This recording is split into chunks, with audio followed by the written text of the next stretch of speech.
Olá, pessoal! Dando início a mais uma aula da disciplina de instalações hidráulicas e sanitárias, ainda continuando falando sobre os esgotos sanitários, hoje nós vamos dar início à aula 9. A aula 9, ela continua ainda com aquela parte que seria as partes constituintes de uma instalação predial de esgoto, ou seja, seria toda aquela parte que a gente já estava vendo, que seria os tubos de queda, os aparelhos sanitários, o sifão, a caixa sinfonada, enfim. Seriam mais algumas partes que constituem essa instalação predial de esgoto. E nós vamos dar exemplos de como eles acontecem, quais são os materiais que devem ser utilizados para esses tipos de instalação de esgoto, enfim. As partes constituintes de uma instalação predial de esgoto. Dando início à parte de ralos, os ralos que a gente viu que eles funcionam como desconectores, eles seguem a mesma lógica do sifão e da caixa sinfonada, que é impedir que aquele odor aparente das águas servidas, que as águas servidas têm, retornem para a edificação através dos aparelhos sanitários. Existem dois tipos de ralo, que seria o ralo seco, sem a proteção hídrica, e o ralo sinfonado, com a proteção hídrica. A proteção hídrica seria aquela aguinha que fica embaixo, que nós vemos o fecho hídrico presente no sifão e na caixa sifonada. Normalmente, os ralos secos eles são utilizados para receber as águas provenientes do chuveiro, dos pisos, das áreas externas, dos terraços e das varandas. E eles não devem receber efluentes dos ramais de descarga. Os ralos eles também são fabricados em ferro fundido e em PVC. E existem diversos tipos de ralos e modelos de ralo em PVC. As portas grelhas, as grelhas sem suportes, as grelhas com dispositivo de vedação rotativo e as grelhas inox e em alumínio anodizado, certo? Seriam alguns exemplos de materiais. Além dos ralos tradicionais, o seco e o sifonado, a Tigre, ela apresenta, não fazendo propaganda, mas a Tigre, ela investe bastante nesse tipo de instalação, né? A Tigre, ela apresenta alguns novos modelos como o ralo de saída articulada, o ralo anti-espuma, o ralo de infiltração e o ralo linear, que nós vamos ver mais na frente. Pronto, aí nós temos uma imagem que retrata bem o ralo seco e o ralo sinfonado. O ralo seco, ele é seco, ele não possui aquela aguinha, se a gente pode chamar assim, né, que seria o fecho hídrico, como o ralo sinfonado ele apresenta. E temos alguns exemplos de ralos aí, alguns no material de PVC. E o ralo ele está localizado nessa imagem ali, que seria a imagem que o ralo do chuveiro, nesse caso aí, como está se tratando de um banheiro, nós podemos imaginar isso. Agora nós vamos falar um pouco sobre os ralos existentes que a Tigre apresentou, né? Seria o ralo de saída articulada. A função do ralo de saída articulada é coletar as águas servidas e pluviais de terraços e pisos e permitir a flexibilidade na saída para o ramal de descarga. O ralo de saída articulada, vocês viram aqui a imagem, como ele funciona, ele tem uma saída com uma certa angulação, né? O ralo com saída articulada, ele apresenta vários benefícios em relação aos ralos convencionais. Alguns deles são a facilidade de instalação e racionalização do traçado na instalação.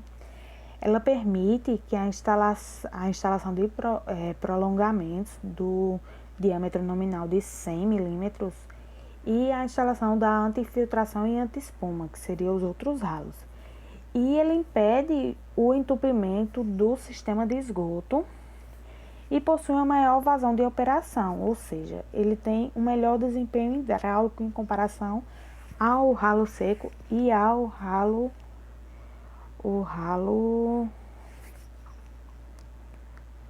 sinfonado.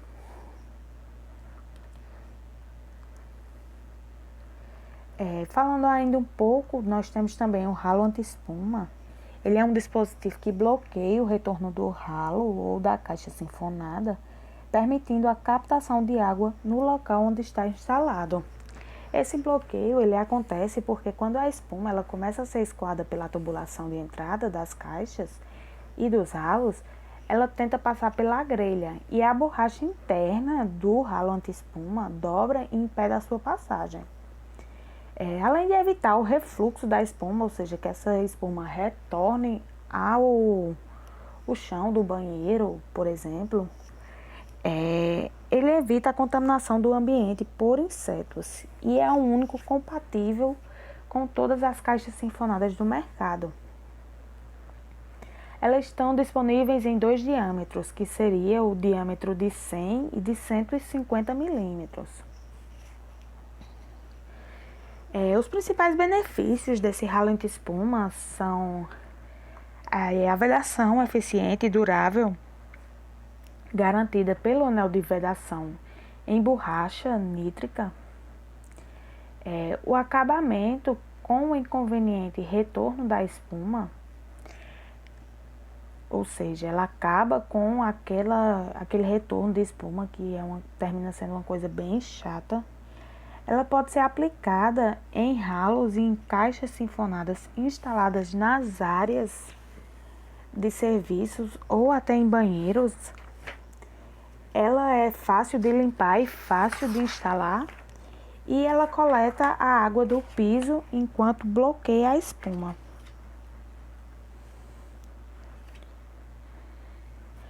O ralo antifiltração. A sua principal função é impedir a infiltração da água entre o piso e a caixa sinfonada, juntamente com o sistema de impermeabilização. Como o ralo anti-espuma, eles também são fabricados em 2 bitolas, que seriam um diâmetro nominal de 100 e de 150. Alguns benefícios que o ralo anti-infiltração tem. Ele possui uma fácil instalação, as ranhuras na parte inferior elas facilitam a fixação e impedem a formação de bolhas de ar na argamassa e no assentamento.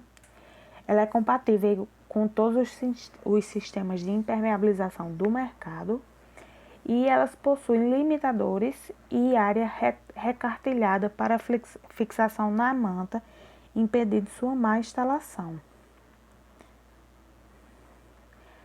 O ralo linear. A sua função principal... voltando aqui, uma coisa que eu quero retratar sobre o ralo antifiltração é que a grande vantagem desse ralo é coletar essa água de provável infiltração entre o piso e o sistema de impermeabilização que se entrega ao corpo da caixa sinfonada, conduzindo para o interior dessa caixa e dessa forma ela impede que essa infiltração percole através da parte inferior da laje do terreno, ou seja, ela é de grande benefício porque ela não faz com que essa água passe pela laje ou pelo terreno e evita alguns futuros problemas. Voltando aqui para falar um pouco sobre o ralo linear, a principal função do ralo linear é captar água servida em sacada, box de banheiros e lavanderias. Também é muito utilizado na transição sacada-sala. Eu não sei se vocês já viram, mas esse ralo linear ele é bastante utilizado em prédios, em edifícios que possuem aquela área da piscina, né? A fim de evitar aquela inundação chata. É onde eu consigo mais imaginar onde tem a maior utilidade. Ela é empregada em banheiro, essas coisas, em lavanderias, mas ela é mais utilizada naquela parte. Elas são fabricadas em PVC com as seguintes dimensões: 50, 70 e 90 centímetros de comprimento, ou seja, tem de 50, de 70 e de 90, e 5,5 centímetros de largura. Os principais benefícios do ralo linear: ele possui um design inovador, possui uma maior vazão de captação de água, por ele ser bem grande, né, suas dimensões, então ele consegue captar bem aquela água. Ele possui uma faixa instalação com conexões soldadas com adesivo para PVC. A fácil limpeza, o material de PVC livre de incrustações, e uma versatilidade, porque ele pode ser usado para escoamento de água no chuveiro ou aplicado em varandas, lavanderias ou pisos comerciais. De acordo com o fabricante, esse produto ele resulta uma boa economia de mão de obra no material, pois o cimento ele é feito em uma única direção e não há necessidade de cortes nem adaptação dos pisos. As cores disponíveis no mercado desse tipo de ralo são grelhas brancas, areia com o corpo branco, ou seja, seria aquela imagem que eu mostrei aqui para vocês, essa. E grelhas cinzas e inox, que seriam os ralos cinza, certo? Falando um pouco sobre o tubo de ventilador e a coluna de ventilação.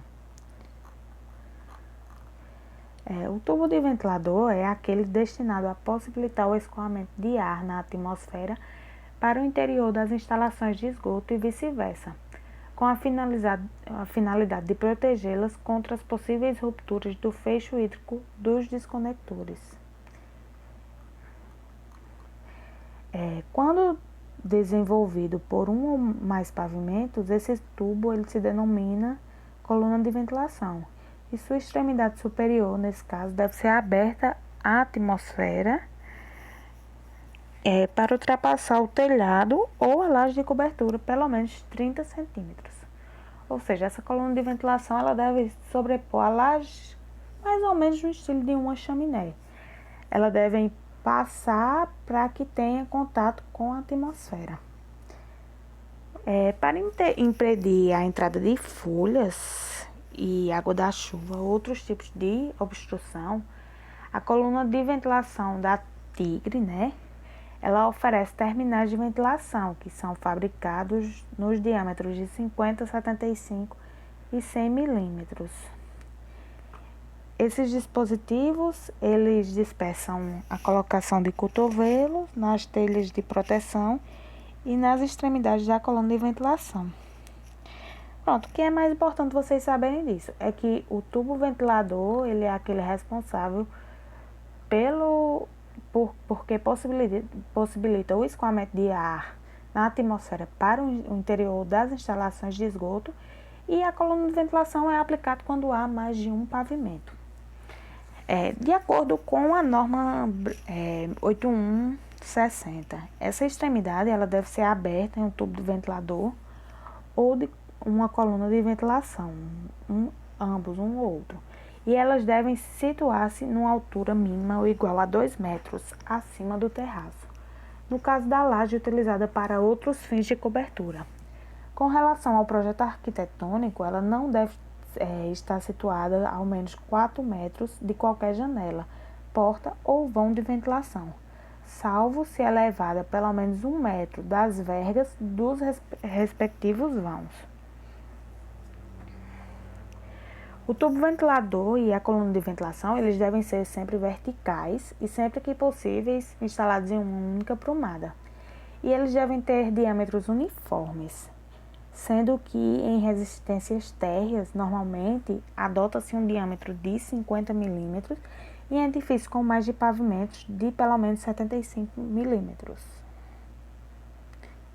Agora falando um pouco sobre o ramal de ventilação. O ramal de ventilação é o trecho da instalação que interliga o desconector ou o ramal de descarga ou o ramal de esgoto de um ou mais aparelhos sanitários a uma coluna de ventilação. Ou seja, é aquela partezinha que eu falei, é o trecho que liga o ramal de descarga ou o ramal de esgoto a coluna de ventilação.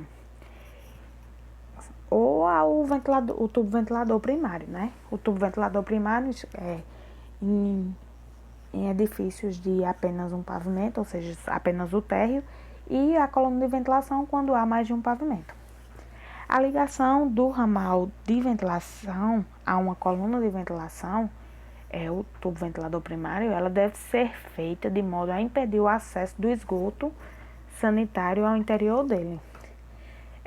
Desta maneira, o tubo de ventilação ele deve ser instalado com um certo aclive, com pelo menos 1%, isso é o que a norma diz, e de acordo com qualquer líquido que porventura nela venha a ingressar e possa escoar totalmente por gravidade.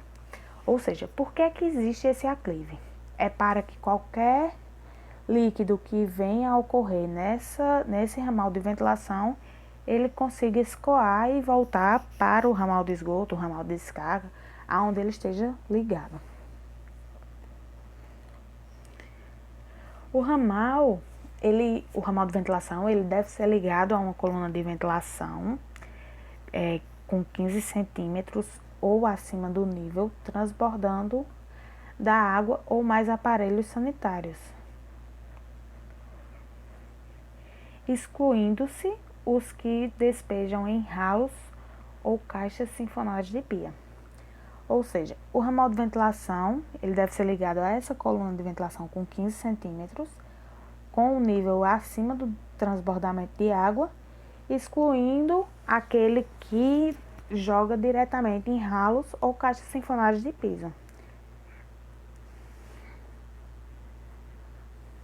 Aí nós temos uma imagem que representa bem onde fica localizado o ramal de ventilação. Esse ramal de ventilação, que é essa partezinha aqui, vamos chamar assim de esse braço que liga a coluna de ventilação ao ramal de esgoto, seria essa partezinha aqui, esse braço que está fazendo essa interligação. Agora nós vamos falar um pouco sobre o subcoletor. O subcoletor é a tubulação horizontal que recebe os efluentes de um ou mais tubos de queda ou de ramais de esgotos, ou seja, o subcoletor é aquela tubulação que recebe os efluentes do tubo de queda ou dos ramais de esgoto. Eles devem ser construídos sempre que possível na parte não edificada do terreno. No caso dos edifícios com vários pavimentos, eles são fixados sobre a laje de cobertura do subsolo por meio de braçadeiras. Nesse caso, eles devem ser protegidos e que tenham uma fácil inspeção, ou seja, que possa ocorrer sempre a manutenção desses tubos, né, esse subcoletor. Esses elementos de inspeção, eles deverão ser previstos sempre que houver mudanças na direção do subcoletor ou quando houver a interligação de tubulação de esgoto. Esses subcoletores eles devem possuir um diâmetro mínimo de 100 milímetros e uma declividade de 1%, a mínima, intercalados por caixas de expansão ou conexões que possuam esses dispositivos para tal finalidade. Esses subcoletores eles são dimensionados pelos somatórios das unidades Hunter de contribuição, certo? O HC. A caixa de expensão. Essa caixa ela é destinada a permitir a inspeção, a limpeza e a desobstrução do esgoto. Ela é instalada na mudança de direções e declividade ou quando o comprimento da tubulação de esgoto ou subcoletor, o coletor predial, ultrapassa 12 metros. Essa caixa ela pode ser de concreto, de alvenaria ou de plástico. Quanto à forma, essa caixa ela pode ser prismática, de base quadrada ou retangular, de um lado interno no mínimo de 60 centímetros, ou cilíndrica, com um diâmetro mínimo de 60 centímetros. Ela possui uma profundidade máxima, essa caixa deve ter pelo menos 1 metro de profundidade. A profundidade máxima dela vai depender de qual é a sua edificação.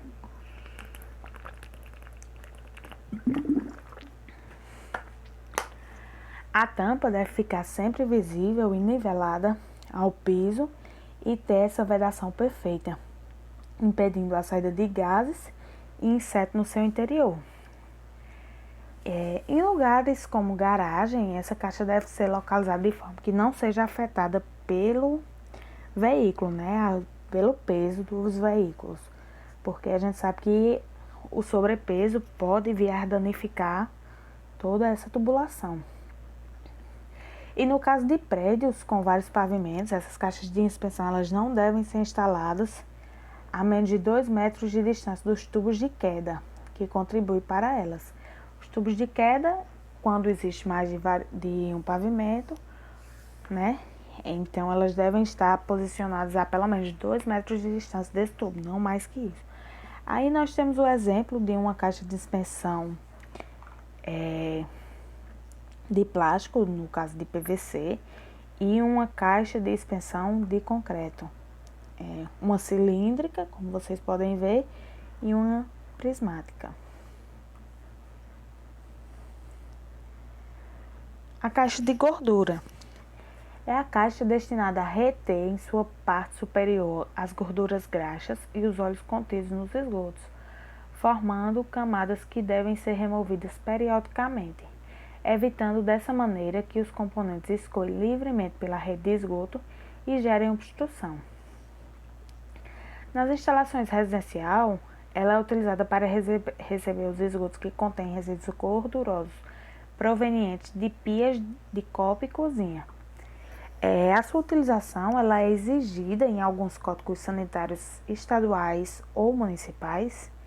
E quando o uso dessa caixa de gordura ela foi exigido pela autoridade pública, ela não foi exigida, quando essa caixa de gordura ela não foi exigida pela a parte pública estadual ou municipal, a sua adoção fica a critério do projetista, certo? Nos corporativos, que seriam o caso dos hospitais, restaurantes, indústrias, ela é obrigatória e isso abrange todo o território nacional. Ou seja, no caso de residências, ela não é obrigatória. Para ela ser obrigatória, você deve consultar o Código Sanitário Estadual ou Municipal para saber se ela é obrigatória. Mas no caso de hospital, restaurante e indústria, ela é obrigatória de acordo com a lei nacional. As caixas de gorduras, elas são pré-fabricadas ou pré-moldadas e elas podem ser construídas em concreto armado, argamassa armada, plástico ABS, fibra de vidro, cerâmica, placas de PVC, polietileno, polipropileno ou outro material comprovadamente resistente à corrosão provocada pelos esgotos. As caixas de gordura pré-moldada em concreto, elas apresentam um inconveniente que elas não se adaptam perfeitamente aos tubos de PVC, por isso elas provocam trincas com o passar do tempo e posteriormente infiltrações. Ou seja, não seria uma caixa totalmente durável, certo? Porque elas apresentam as trincas e as trincas a gente vê a infiltração, então deve estar sempre trocando. Já aquelas caixas de gorduras que são fabricadas em plásticos, que seria ABS ou PVC, ou até mesmo a de fibra de vidro, elas permitem a conexão com um anel de PVC flexível, certo?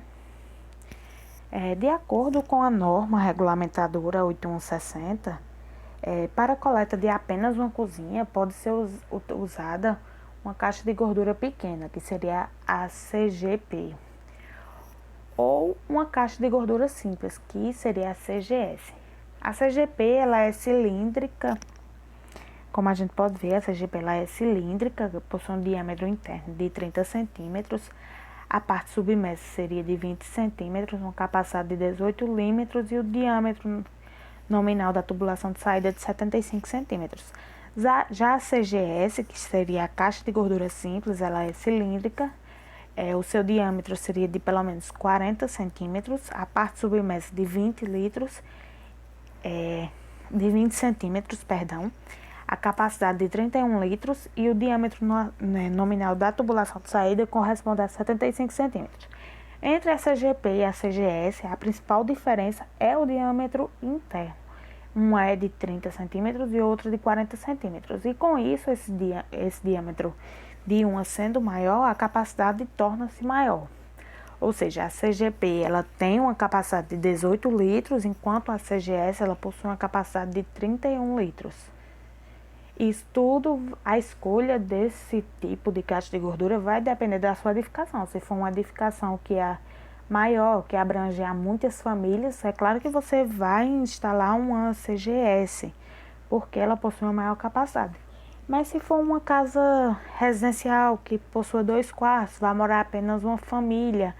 Então tudo isso vem a forma de você pensar. Tudo isso o projetista ele deve pensar em como agir. No caso dos edifícios que possuem os pavimentos sobrepostos, ou seja, nos prédios, em edifícios com mais de um pavimento, os ramais de pias de cozinha eles devem ser ligados aos tubos de queda e eles conduzirão os efluentes a essa caixa de gordura coletiva, localizada no pavimento térreo. Nesse caso, não é permitido o uso de caixas individuais em cada pavimento, ou seja, quando há uma edificação, os tubos de quedas independentes para realizar aquela coleta, eles se ligam às caixas de gorduras para a edificação inteira.